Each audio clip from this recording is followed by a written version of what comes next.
Hi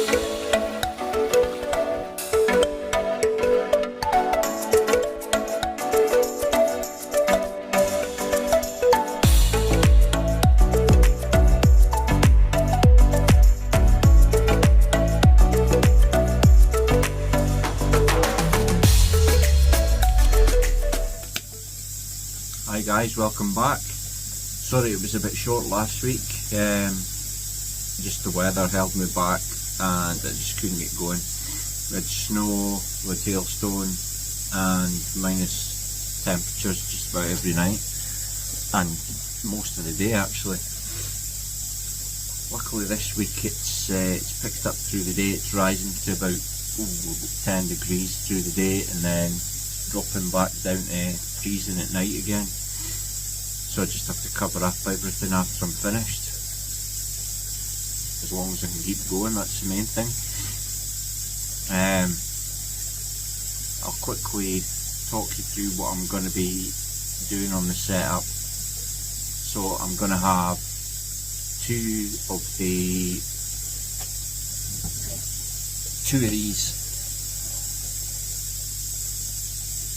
ultra skims from Absolute Koi.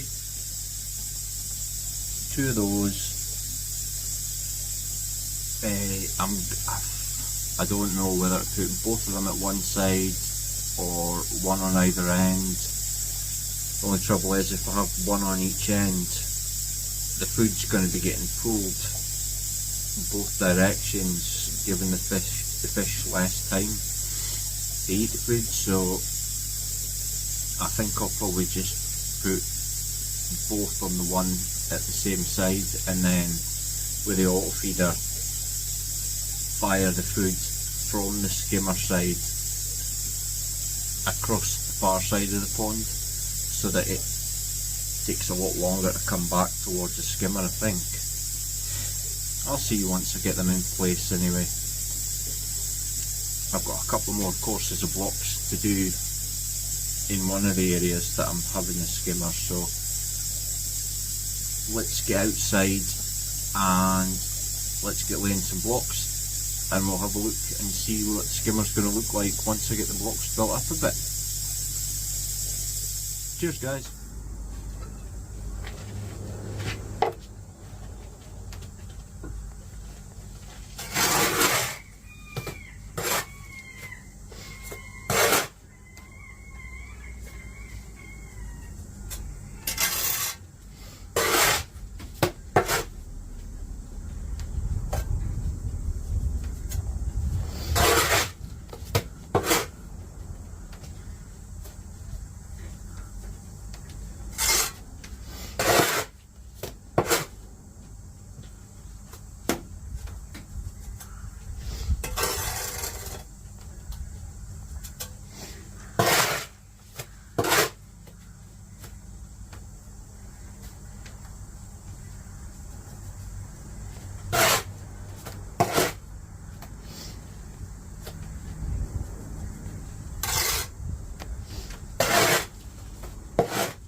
so as I was saying, before I got carried away and rushed out to build some blocks, one or two ultra skims, I'm not sure yet. I'll see. I'm going to be running 4-inch lines on them, 4-inch ball valves on each one. Both of them going into the proffy drum, and the bottom drain also going into the proffy drum, all 4-inch. I'm going to be returning through 2 mid-water returns and 1 backy shower. I've got a Momotaro backy shower, 4-tier. It's just a single width. I couldn't afford to fill the double width with a single width. Yeah, so that's about it. I've been putting probably about, aim for sort of 15,000 litres an hour over the backy shower, and the 2 returns will be sort of split. One will be on a 10,000 vary pump from EA, and that will be pumped through, out the drum, through the Tempest, and then back into the, I think the same side as the skimmer, just on a totally separate line, at 10,000 on that one. Just for the Tempest, obviously I'll run it about 60% or something like that, maybe even 50%. So I'm going to have enough flow coming through with the 20,000 split between the shower and one of the returns, the other 3 returns, so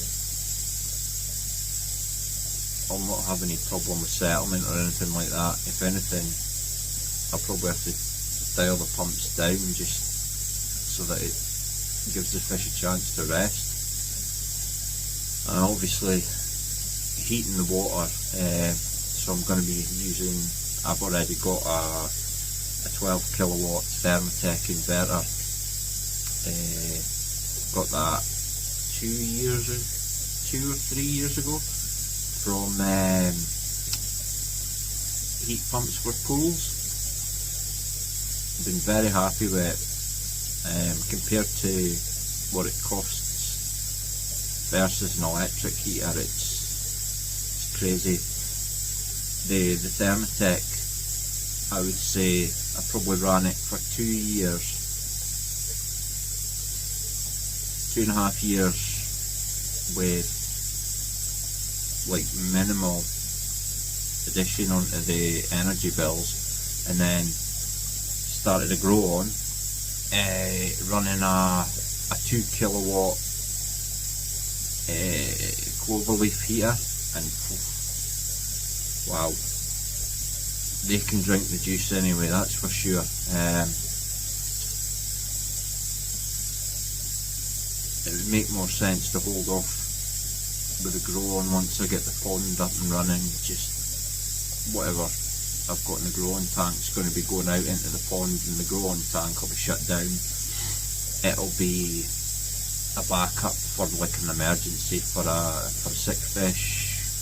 When I get new fish, what I'll do is I'll quarantine them, sort of 4 to 5 weeks or something like that, just to make sure they've adjusted to my water. If anything's going to come out them due to stress with moving and stuff like that, get it dealt with in the tank, and yeah, keep it isolated. And then once it's got the all clear and settled down and stuff, I'll go out into the pond. So yeah, what else is going to be on the pond? I'm going to be fitting a purge valve, so I'm going to have the bottom drain,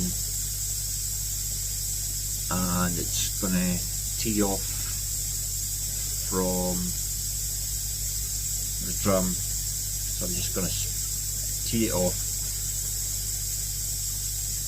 have one 4-inch to waste, and then the other section of the tea coming into the drum, just so that I can purge the bottom line, just in case, because alright, it might not get blocked with, say, fish waste because of the flow along the pipe, but if I ever have trouble with blanket weed or something and it sucks all of the blanket weed down the dome, I'm not going underwater in the pond to clear it, that's for sure. So I'll just put a purge on it.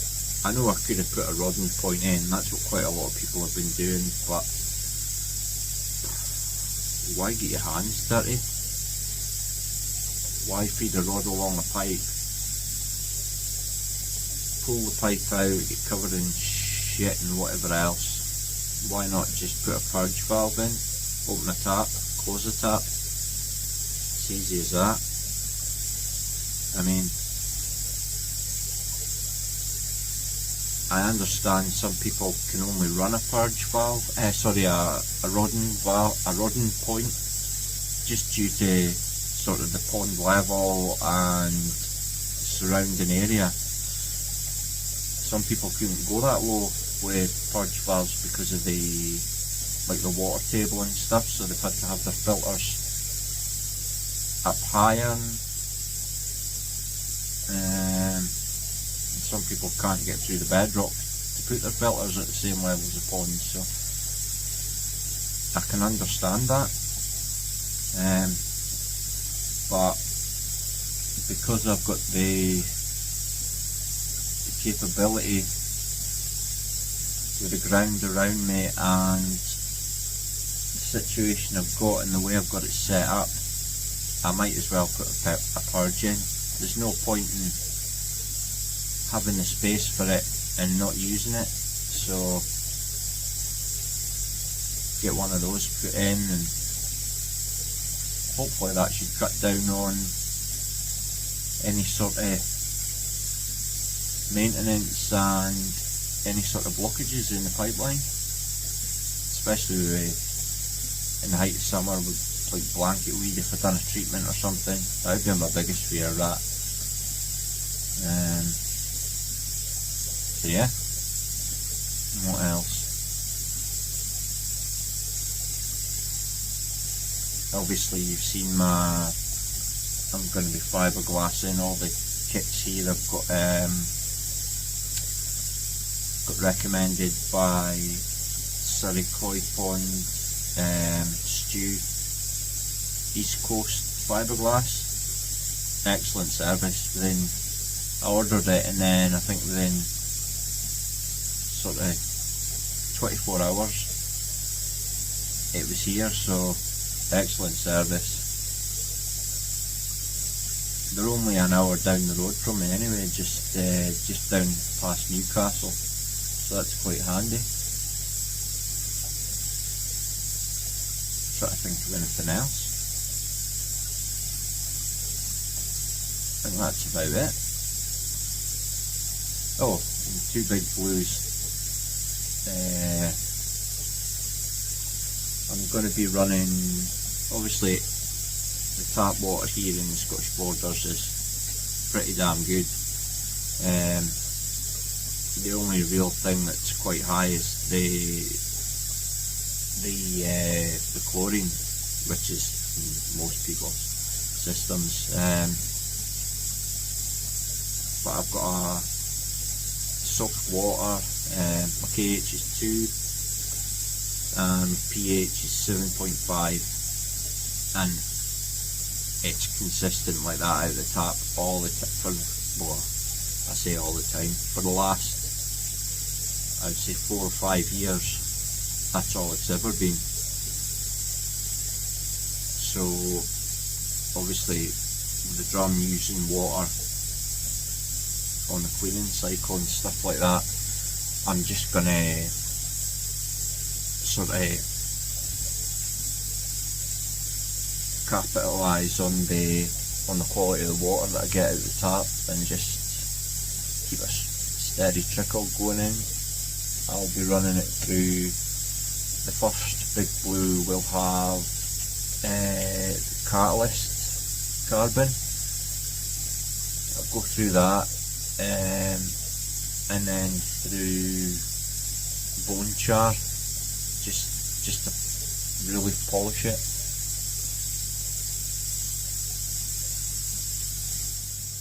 Well, that's enough of that for this week. If you liked the video, then please give it a like, and if you could consider subscribing, that'd be great. Easy for me to say. Your support's really appreciated. It helps keep me motivated, gets me out wanting to do more videos, sort of progressing, trying to grow, and yeah, have a laugh at my expense.